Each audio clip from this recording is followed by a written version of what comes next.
વડોદરામાં ₹10 કરોડથી વધુના ખર્ચે નિર્માણાધીન સાયકલ ટ્રેકના કામમાં ફરી એકવાર બેદરકારીના આક્ષેપો સામે આવ્યા છે.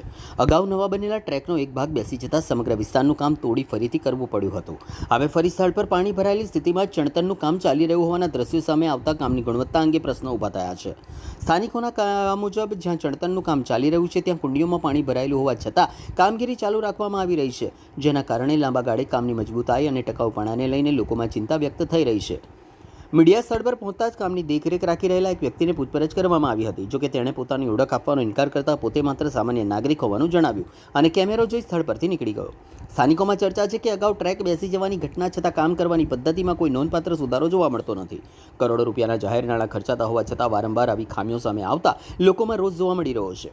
સ્થાનિકોએ સમગ્ર મામલે ઉચ્ચ સ્તરીય અને નિષ્પક્ષ તકનીકી તપાસ કરવાની માંગણી કરી છે. સાથે જ તપાસમાં કોઈ ગેરરીતિ અથવા ગુણવત્તામાં બેદરકારી સાબિત થાય તો સંબંધિત કોન્ટ્રાક્ટર અને જવાબદાર અધિકારીઓ સામે કડક કાર્યવાહી કરવામાં આવે તેવી માંગણી કરવામાં આવી છે.